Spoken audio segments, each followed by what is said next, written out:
श्रीमद् भागवतम स्कंद द्वितीय अध्याय प्रथम ईश अनुभूति का प्रथम सोपान श्लोक संख्या 16।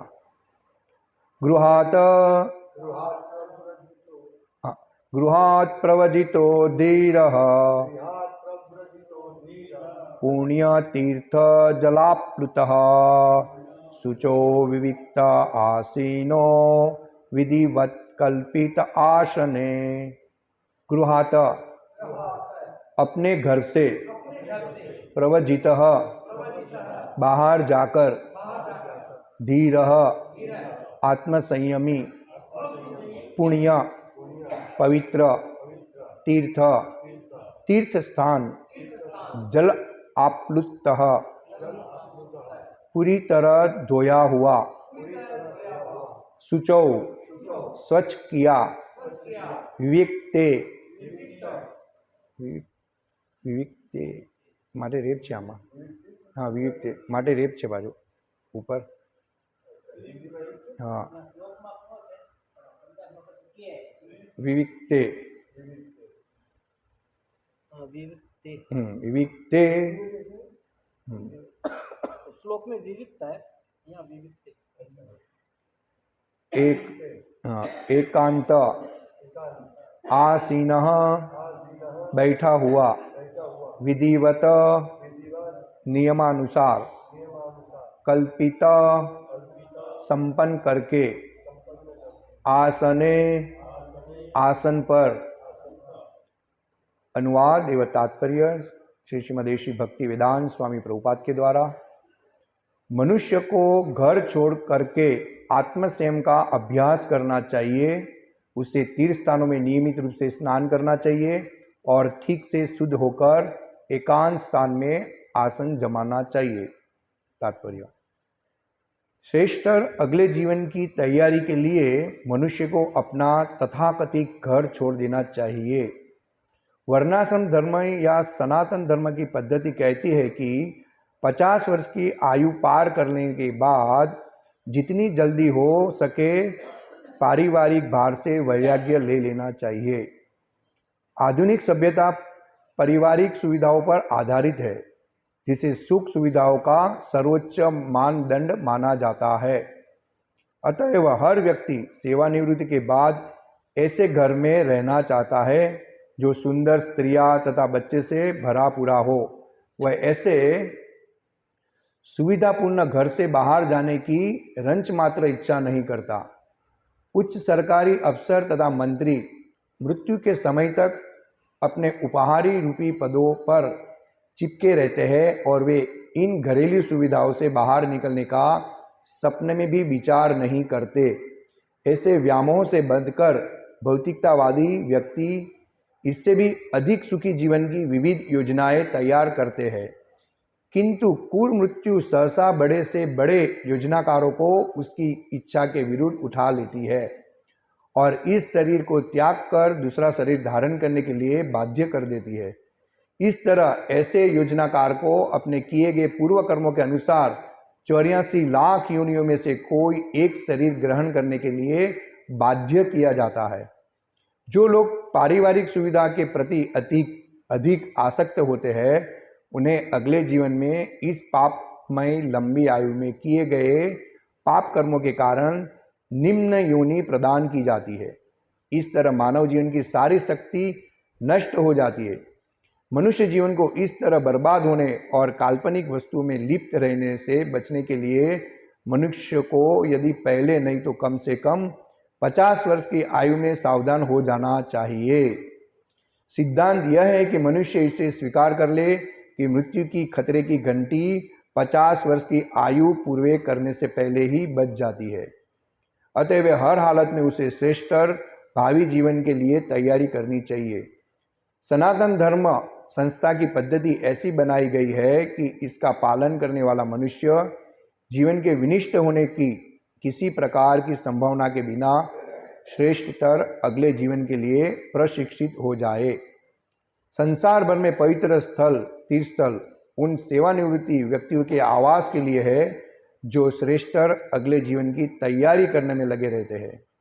इसलिए बुद्धिमान मनुष्य को जीवन के अंत में 50 वर्ष की आयु के पश्चात जीवन में बंधन स्वरूप पारिवारिक आसक्ति से मुक्त होने के लिए आध्यात्मिक कायाकल्प का जीवन बिताने के उद्देश्य से तीर्थ में जाना चाहिए।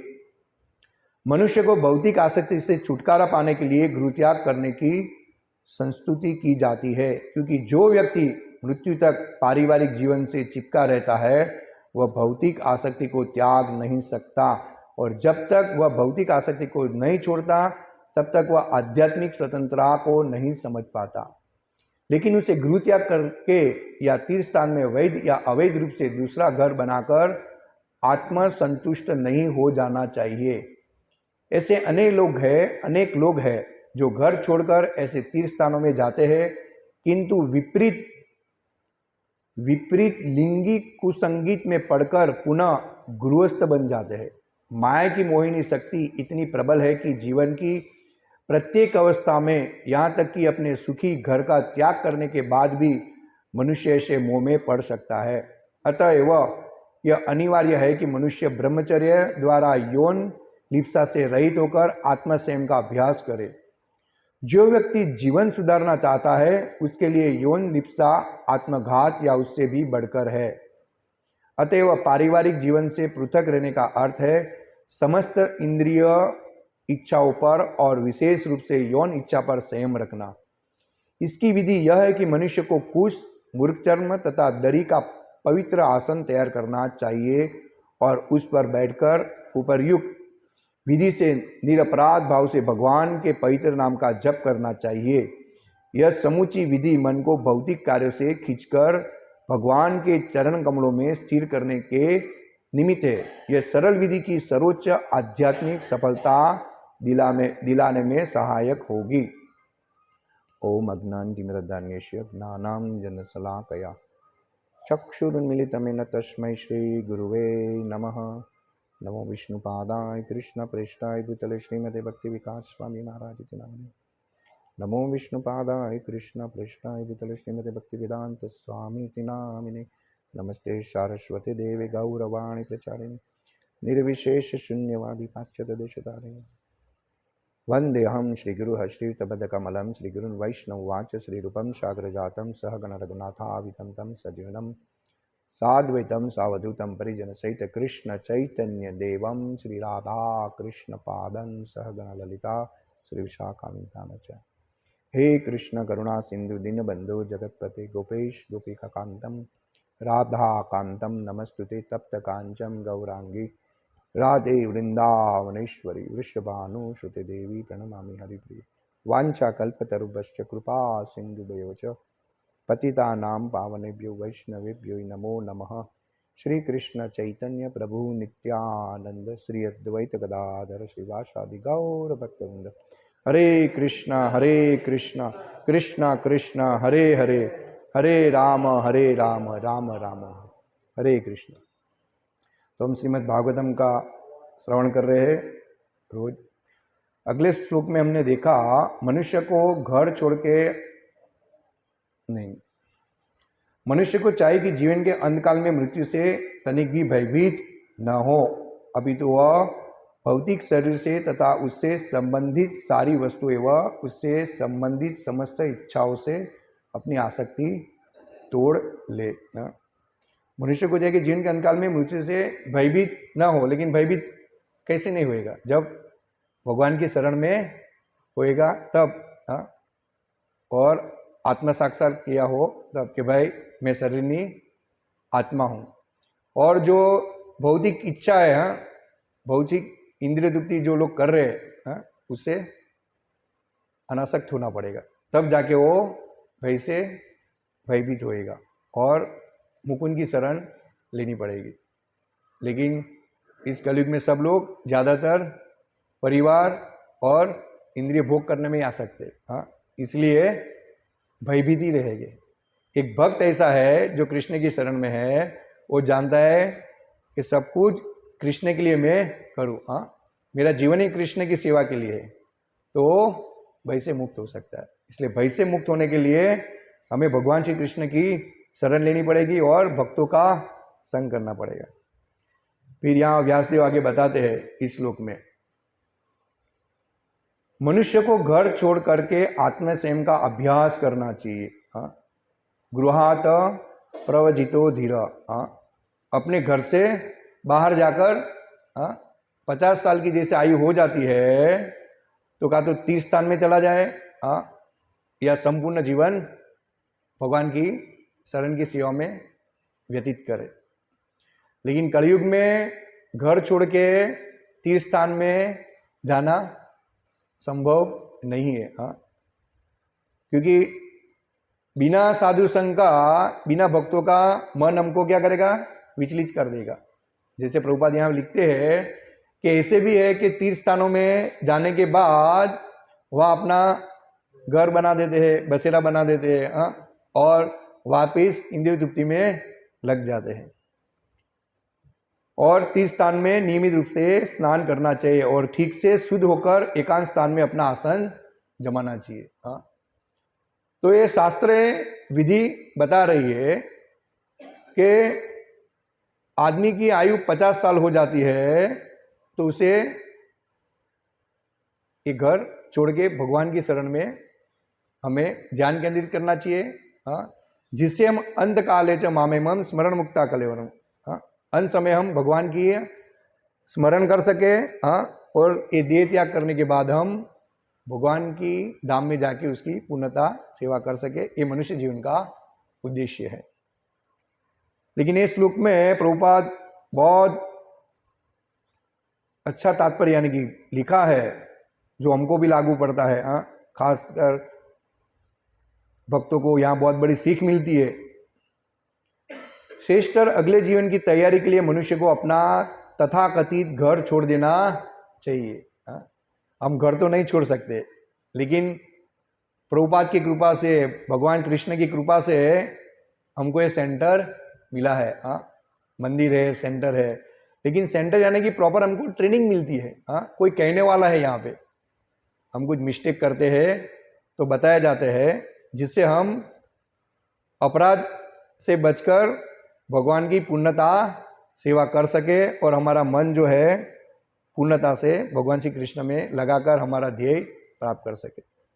वरना भरत महाराज का हम उदाहरण लेते हैं बार बार। हाँ, कि अकेले वन में चले गए थे, लेकिन एक हिरण के बच्चे में आसक्त होने के कारण उसका दूसरा जन्म हिरण योनि का मिला था। हाँ, तो ये सब कथाएं हमें बताती है कि हमें 50 साल के बाद और 50 साल से पूर्व और 50 साल के अंदर भी हम जो जीवन व्यतीत कर रहे हैं तो हमको वो जीवन कैसा व्यतीत करना चाहिए। हमें बार बार भगवान श्री कृष्ण की स्मरण होए, हाँ, उसका स्मरण होए, इसलिए हमें क्या करना चाहिए। भक्तों का संग के अलावा दूसरा कोई रास्ता नहीं है। हाँ, घर छोड़ के तो हम जा ही नहीं पाएंगे, क्योंकि यहाँ हम मंगला में देखते हैं बहुत कम भक्त आते हैं। हाँ, तो घर पे भी भक्त करते होगे, अच्छी बात है, लेकिन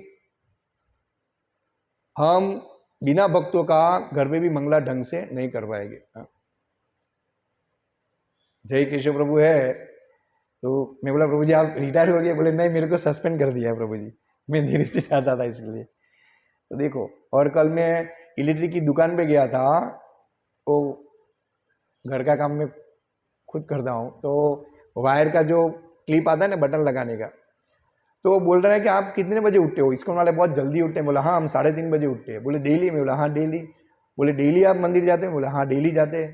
तो बोला ये कैसे संभव है इनके? आप देखिए।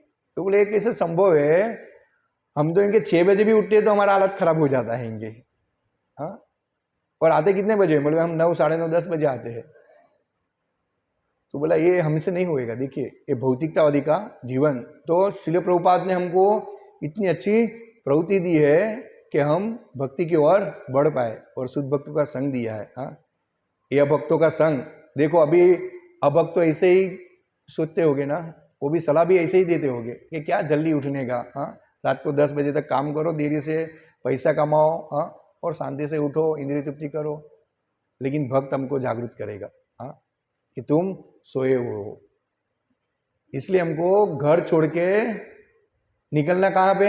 सेंटर पे निकलने का। हाँ, घर छोड़ना नहीं, घर को हमको कृष्ण भावना भावित है उसी तरह बनाने का, एक मंदिर ही बनाने का है। आप समझिए, जैसे यहाँ सेंटर में प्रवृत्ति होती है वही हमको घर में प्रवृत्ति करना है बस। लेकिन घर में हम अकेले ये नहीं कर पाएंगे। प्रभुपाद बोलते हैं कि वर्णाश्रम धर्म या सनातन धर्म की पद्धति कहती है कि 50 वर्ष की आयु पार कर लेने के बाद जितनी जल्दी हो सके परिवार भार से वैराग्य ले लेना चाहिए। और यहाँ क्या होता है, उल्टा होता है। हाँ, 35 में तो शादी होएगी, हाँ, फिर बच्चा आप समझो 20 साल 25 साल का नहीं हो तब तक वो कुछ कर ही नहीं पाएगा। वो बच्चे का ही प्लानिंग करता रहता है कि मेरा बच्चा अभी 20 साल का होएगा, अच्छी कॉलेज में जाएगा, हाँ, अच्छी डिग्री लेगा, फिर वो कमाएगा, हाँ, अच्छी बहू लाएगा। तो 25 साल बच्चे का पकड़ो, 35 साल इसका है, 60 साल तो ऐसे ही खत्म हो गया। तो कब ये बाहर निकलेगा? हाँ, इसलिए प्रभुपाद बोलते हैं कि पारिवारिक भार से वैराग्य ले लेना चाहिए, वरना जीने के बाद भी और जीने के वो क्या LIC का सूत्र बता दे, हाँ, मरने के बाद भी और मरने के पहले भी हम लोन ही भरते रहे। जैसे प्रभु राधेश प्रभु बोलते हैं कि लोन लेने के बाद हम हफ्ता ही चुका रहेंगे, हाँ, चुकाते रहेंगे, तो हम पारिवारिक से कैसे बाहर आ पाएंगे। इसलिए हमको सोचना चाहिए कि जितना हुए इतनी फैसिलिटी कम करो। जो भगवान ने दिया है, हाँ, जिसको पहले दे दिया वो बात अलग है, लेकिन उसको एक्सपांड मत करो अभी। हाँ, कि 1 मंजिला है तो मैं 2 मंजिला ले लूँ, 3 मंजिला ले लूँ, हाँ, आगे की तैयारी करूँ, हाँ, और कमाओ, नहीं तो हम भक्ति में प्रगति भी नहीं कर पाएंगे। और यहाँ जो श्रील प्रभुपाद लिख रहे हैं कि पारिवारिक सुविधा पर हमको आधारित नहीं रहना चाहिए, परिवार को छोड़ देना चाहिए। हाँ, आप समझिए, बीवी बच्चे को छोड़ना नहीं है, लेकिन हमारी जो आसक्ति है, भौतिक आसक्ति, हाँ, हम जो प्लानिंग कर रहे हैं कि और भोग भोगेंगे, हाँ, हमारे बच्चे के लिए कुछ प्लानिंग करके जाए, वो भी और भोग करेंगे, वो भी आने वाली पीढ़ी भी भोग करेंगे, तो ये हमें ये प्लानिंग नहीं करना चाहिए। हाँ, वो कृष्ण पे आश्रय हमको रखना चाहिए कि आगे जो भी होएगा वो कृष्ण की इच्छा। लेकिन 50 साल मेरा हो गया है तो मेरा पूरा जीवन में भगवान को कैसे समर्पित करूँ, हाँ, मेरी इंद्रिय जो पूरी है वो भगवान में मैं कैसे लगाऊँ। हाँ, मन हमको भगवान की शरण में लगाने का, लेकिन जब तक हम परिवार में है और जितने अभक्त के बीच में बिजनेस में हम जाते हैं, हाँ, कैसे कैसे लोग आते हैं, कैसे कैसे लोग मिलते हैं, वार्तालाप होता है, इसमें कहाँ भी कृष्ण का वार्तालाप या भक्ति का वार्तालाप नहीं होता है। तो कैसे हम भक्ति में आगे बढ़ पाएंगे और कैसे हमारा जीवन का उद्देश्य हम पा पाएंगे? हाँ, उद्देश्य हम नहीं कर पाएंगे। तो ये पारिवारिक सुविधा से हमेशा दूर रहना चाहिए, जिसे सुख सुविधा का सर्वोच्च मापदंड माना जाता है। हाँ, इसको ही सुखदंड माना जाता है। प्रभुपाद बोलते हैं जो ज़्यादा पैसा कमाता है, हाँ, ज़्यादा बंगला है, गाड़ी है, हाँ, इसको लोग समझते यही सुख है, इससे ज़्यादा सुख और कोई नहीं है भौतिक जगत में। अतः हर व्यक्ति सेवानिवृत्ति के बाद ऐसे घर में रहना चाहिए जो सुंदर अतः हर व्यक्ति सेवानिवृत्ति के बाद ऐसे घर में रहना चाहता है जो सुंदर स्त्रियां तथा बच्चे से भरा पूरा हो। वह ऐसे सुविधापूर्ण घर से बाहर जाने की रंच मात्र इच्छा नहीं करता। हाँ, निवृत्त होने के बाद भी वो क्या सोचता है, कभी मेरे बेटे के बेटे, हाँ, उसके साथ में जीवन व्यतीत करूं, उसको संभालूं। हाँ, अभी मैं बूढ़ा हो गया हूं तो काम धंधा छोड़ देता हूं और परिवार के जो बच्चे हैं उसके साथ में मेरा जीवन व्यतीत करूं। और लास्ट में क्या होता है, शरीर छूटने के बाद वो परिवार में आसक्त रहता है और दूसरी योनि प्राप्त करता है। और प्रभुपाद लिखते हैं उच्च सरकारी अफसर तथा मंत्री मृत्यु के समय तक अपने उपहार रूपी पदों पर चिपके रहते हैं और वे इन घरेलू सुविधाओं से बाहर निकलने का सपने में भी विचार नहीं करते। देखो, हाँ, अपन देख रहे हैं पॉलिटिकल लोग आज, हाँ, कि भाई मैं कुर्सी पे कायम रहूं, हाँ, और ये विचार भी नहीं करते हैं बाहर निकलने का कि मेरा समय हो गया है, इस मेरे साथ में आने वाला नहीं है। हाँ, चलो परीक्षित महाराज जैसे भी हो, पृथु महाराज जैसे भी हो, युधिष्ठिर महाराज जैसे भी हो, ऐसे विचार हो तो भी प्रजा ऐसी सोचती है कि भाई आप टिके रहो। हाँ, क्योंकि आपके जैसा अच्छा राजा नहीं है, लेकिन आज ऐसा राजा तो है ही नहीं। हाँ?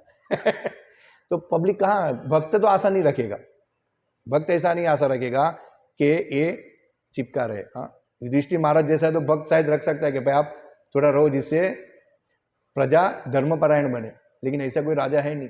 हाँ, लेकिन यहाँ से ये पॉलिटिकल को सीख मिल रही है कि हमको अमुक समय के बाद ये सब छोड़ देना चाहिए। हाँ, और जब ये स्थान पे है तो हमें ऐसा कार्य करना चाहिए भागवतम श्रीमद् भागवतम के अनुसार कि प्रजा का आत्म कल्याण हो।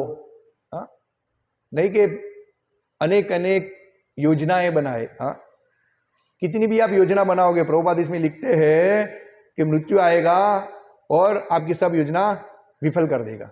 हाँ, और आप बोलते कि हम इतना विकास करेंगे, वो करेंगे।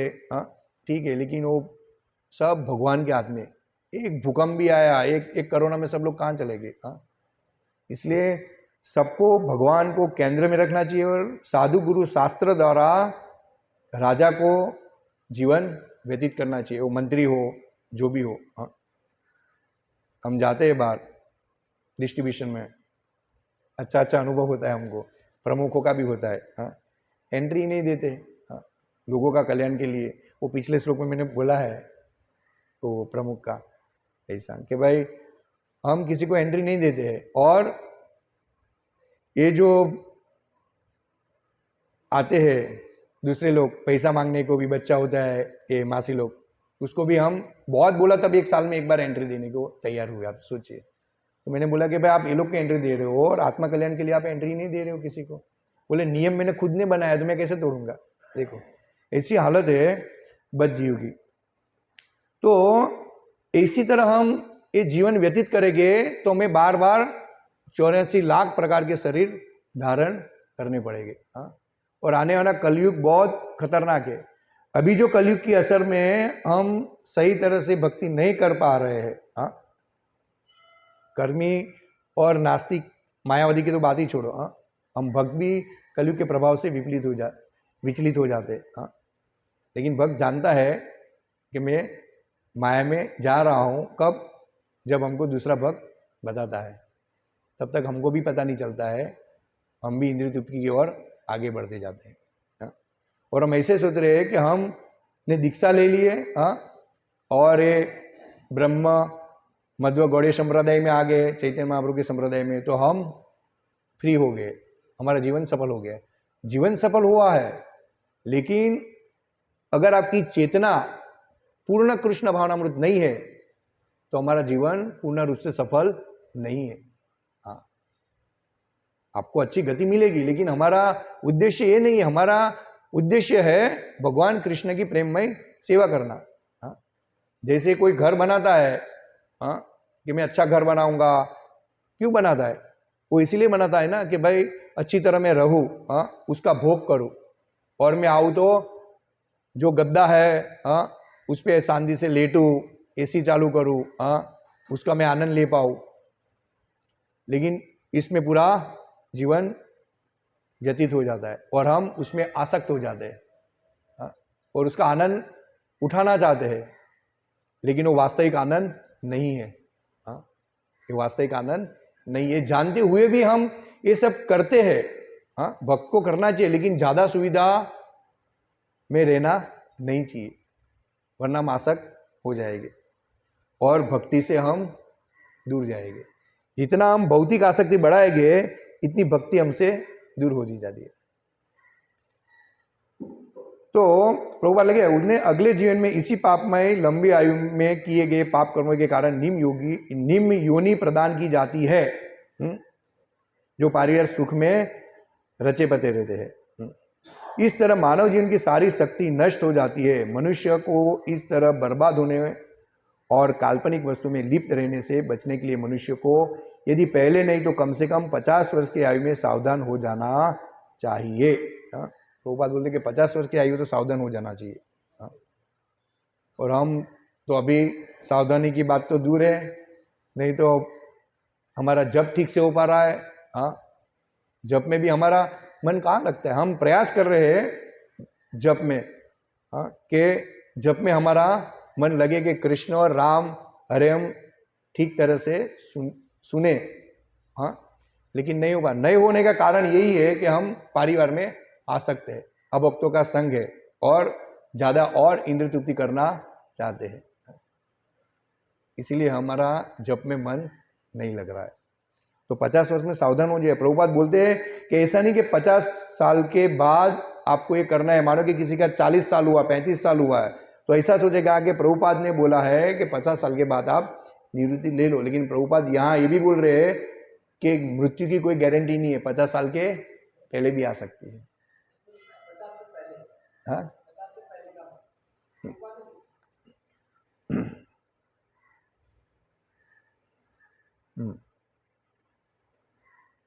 मनुष्य जीवन को इस तरह बर्बाद होने और काल्पनिक वस्तुओं में लिप्त रहने से बचाने के लिए मनुष्य को यदि पहले नहीं तो कम से कम 50 वर्ष की आयु में सावधान हो जाना चाहिए। हाँ,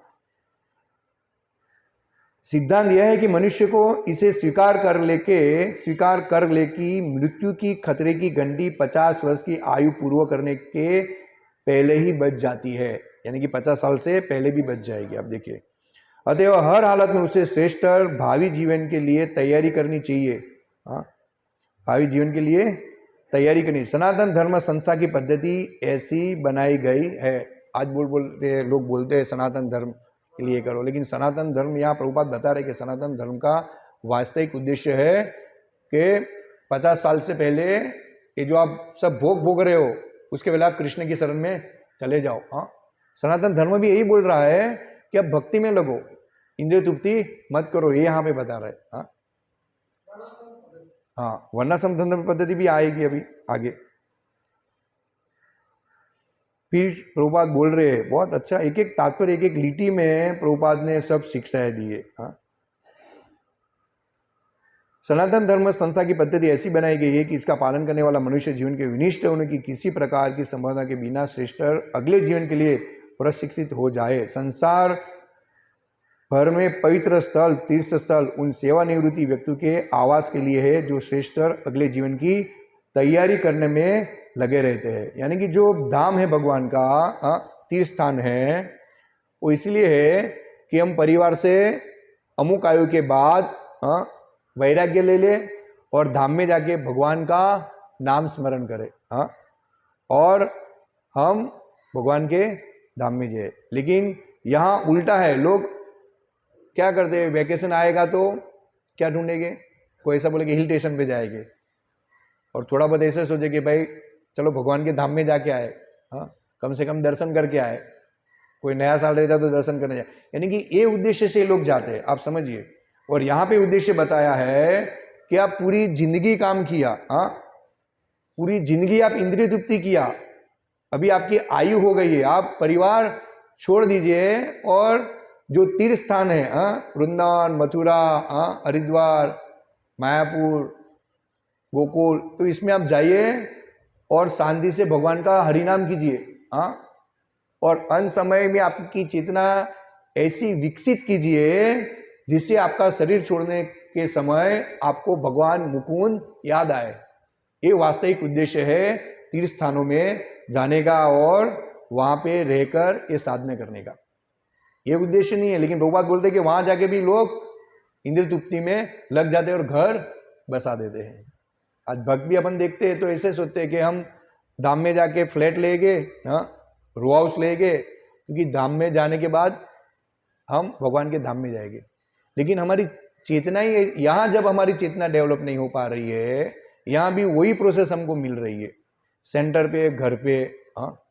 धाम में तो हमारे साथ में भक्त भी नहीं रहेंगे, जो हमको कोई कहने वाला भी नहीं रहेगा। ठीक है, धाम में जाना गलत बात नहीं है, लेकिन हमें ये सोचना चाहिए कि यहाँ जितनी मैं सेवा कर पा रहा हूँ भक्तों के बीच में, उत्सवों की, व्यास पूजा आती है तो हम सेवा करते हैं, जन्माष्टमी, रामनवमी आ रही है, डेली सेवा, डेली फूल बनाने की सेवा, प्रसाद बनाने की सेवा, प्रसाद लाने की सेवा, बर्तन साफ करने की सेवा, वहाँ पे हमको मंगला आरती से पूरा शेड्यूल सेवा ही सेवा है।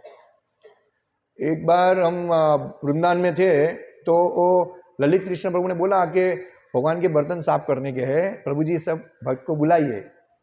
तो मैंने 3-4 भक्त को बोला, तो 3-4 के अलावा और भी आ गए, वो ऐसे सोचे कि ओह वृंदावन में भगवान का बर्तन हमको साफ करने को मिल रहा है, यानी कि भगवान को जो चांदी के बर्तन भोग लगाते हैं वो हमको सेवा मिली। जय केशव प्रभु, मधुसूदन प्रभु, तीर दामोदर प्रभु, बहुत सारे आ गए। तो अच्छी तरह वहाँ पे बोला गर्म पानी में डालो, फिर यहाँ से ये करो वो करो इत्यादि इत्यादि। तो इस हिसाब से भक्तों ने बहुत उत्साह लिया, सब काम छोड़ दिया। आप देखो वहाँ किधर जाने वाले थे, कुछ नहीं, कुछ याद नहीं है, बोले यहाँ भगवान के बर्तन की सेवा मिल रही, कौन से सच्ची है, गलत नहीं है। लेकिन वही सेवा हम सेंटर पे देते हैं तो क्या बोलेंगे, ये हम नहीं कर पाएंगे। यानी कि वो सेवा और ये सेवा भिन्न है, वो सेवा भिन्न है, अभिन्न नहीं, ऐसे सोच रहे हैं।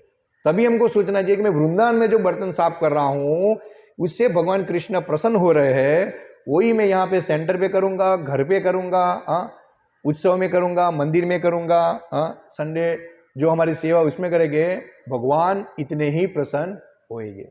ये हमारा भाव होना चाहिए, ये है भक्ति की प्रगति।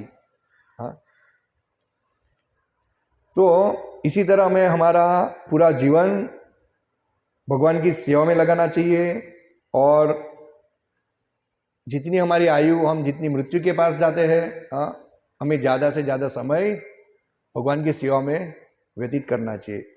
नहीं कि उल्टा कि हम आयु हमारी बढ़ रही है, आगे हम मृत्यु की ओर जा रहे हैं और हमारी सेवा कम हो रही है। यह मैंने भी अनुभव किया है। पहले मैं कहा दिल्ली सेंटर पे कहाँ आता था, ये 1 साल 1.25 साल से मैं आ रहा हूँ, लेकिन उसका अनुभव कर रहा हूँ। और मैं देख मेरा भी ऑफिस चल रहा है, ऐसा नहीं कि नहीं चल रहा है, काम थोड़ा कम हो गया तो हो गया, लेकिन खाने के लिए तो 2 टाइम का ही चाहिए ना। लेकिन मैं उसमें आसक्त रहूँगा सब करने में, तो ये कलम, वो एक्ट, वो रूल्स, तो मेरा पूरा मन उधर ही रहेगा। लेकिन भगवान की दया से पूरा चल रहा है। लेकिन मैं उसमें रचा पचा रहूंगा तो मेरी कॉन्शियस कैसी होगी, मैं जा रहा हूं मृत्यु की ओर। मेरा ध्येय है कृष्ण प्रेम प्राप्त करने का। मुझे परिवार भी दूसरा मिल सकता है, बीबी भी दूसरी मिल सकती है, बच्चे भी दूसरा मिलेंगे, और हर योनि में भगवान ने फैसिलिटी दी है। कभी मैं महाराष्ट्र में जन्म लूंगा, कभी सौराष्ट्र में लूंगा, कभी यूके में लूंगा, पाकिस्तान में, आप समझिए रसिया में, कहाँ भी मेरे को जन्म मिलेगा, वापिस वही फैसिलिटी मेरे को मिलेगी। साथ में बच्चे आएंगे, बीबी आएंगे, परिवार आएगा, इंद्रिय तृप्ति आएगी। तो मैं सोच रहा हूं कि जब ये आने वाला ही है और मैं जो प्रयास कर रहा हूं भगवत धाम जाने का, तो मैं क्यों इसमें लिप्त रहूं। भगवान कृष्ण ने सबकी सुविधा की है, कीड़ी से लेके हाथी तक भगवान ने सुविधा की है। हाथी भी भूखा नहीं रहता, इतना बड़ा पेट है उसका, फिर भी भगवान ने उसकी सुविधा की है। ये मैं सोचता हूँ कभी, तो मेरा हमको तो भगवान ने, भक्तों तो भगवान ने पहले से ही फैसिलिटी दे दी है, तो फिर मैं क्यों ज़्यादा प्रयास करूँ, जो है वो होता रहेगा। क्योंकि मेरी मृत्यु की कोई गारंटी नहीं है, तो मैं ऐसी कोई चेतना डेवलप करूँ, इतना ज़्यादा प्रयास करूँ कि मेरी चेतना कृष्ण भावनामृत हो और भक्तों का संग ज़्यादा मिले। तो ये हमारा जीवन सफल करने का ये प्रयास है। तो हमको ऐसे प्रयास करना चाहिए, हमें ऐसे भक्तों का भी संग करना चाहिए जिससे वो हमें भक्ति में प्रोत्साहित करे, मंगला आरती में आने के लिए, लेक्चर सुनने में, सेवा में। उससे हमें दूर नहीं रहना चाहिए, उसको हमको और पास में जाना चाहिए। तो यही प्रभुपाद यहाँ पे बताते हैं कि हमें इंद्रिय तृप्तियां आसक्त नहीं रहने का है, परिवार में आसक्त नहीं रहने का है, और स्त्री संगीत से दूर रहने का है। यहाँ पे लिखा है ऐसे अनेक लोग हैं जो घर छोड़कर ऐसे तीर्थ स्थानों में जाते हैं, किंतु विपरीत लिंगी कुसंगीत में पढ़कर पुनः गृहस्थ बन जाते हैं। माया की मोहिनी शक्ति इतनी प्रबल है कि जीवन के प्रत्येक अवस्था में, यहाँ तक कि अपनी सुखी घर का त्याग करने के बाद भी मनुष्य ऐसे मोह में पड़ सकता है। अतएव यह अनिवार्य है कि मनुष्य ब्रह्मचार्य द्वारा यौन लिप्सा से रहित होकर आत्म संयम का अभ्यास करे। इसलिए पहले गुरुकुल में ब्रह्मचर्य पालन करने का सिखाते थे, और आज हम देखते हैं आधुनिक युग में तो लिव इन रिलेशनशिप का करार भी कर दिया कि आप बिना विवाह के भी, लगने के भी आप साथ में रह सकते हो, और यहाँ शास्त्र उसकी विरोधी बता रहे।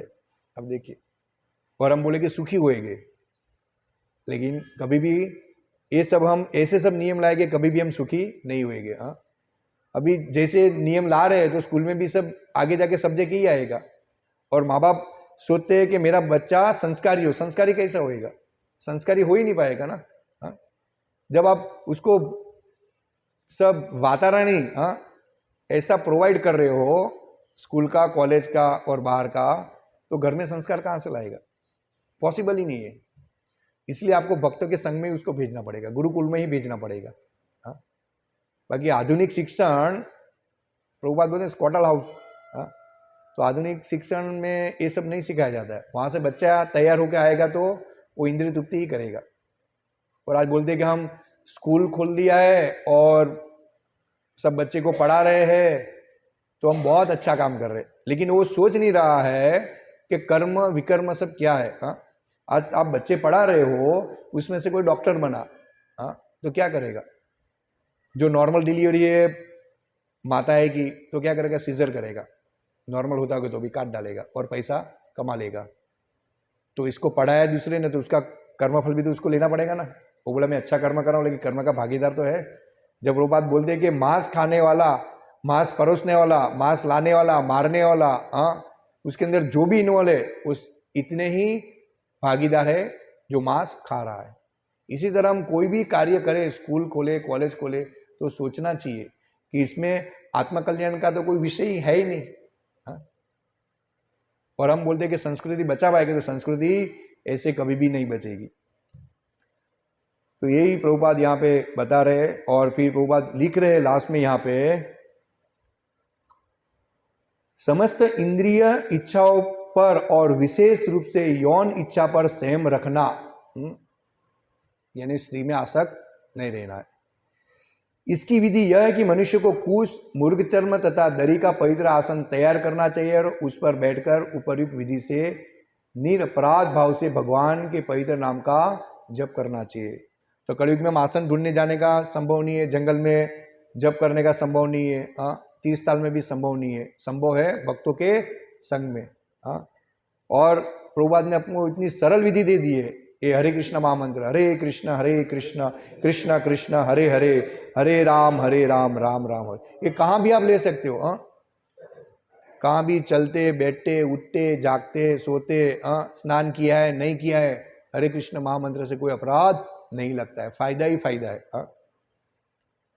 यह समूची विधि मन को भौतिक कार्यों से खींचकर भगवान के चरण कमलों में स्थिर करने के लिए निमित्त है। यह सरल विधि की सर्वोच्च आध्यात्मिक सफलता दिलाने में सहायक होगी। क्या? भगवान का नाम, देखो आध्यात्मिक स्तर पे ले जाने के लिए।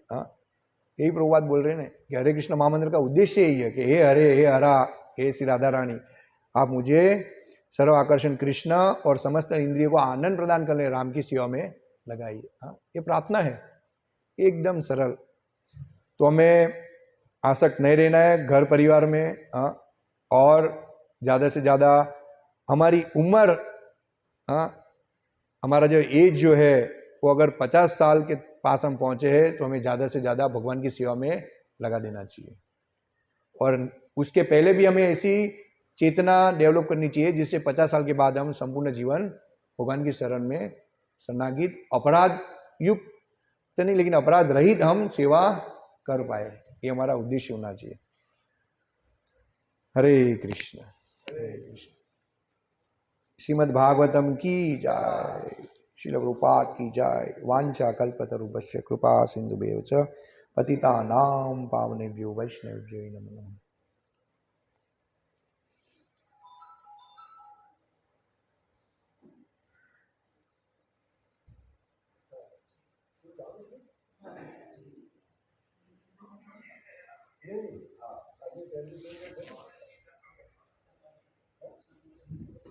शुभिलास प्रभु, शुभिलास प्रभु।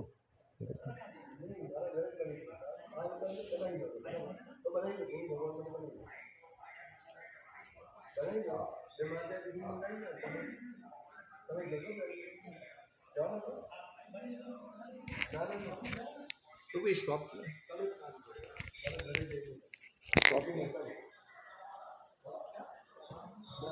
वीडियो स्टॉप किया, 1 मिनट।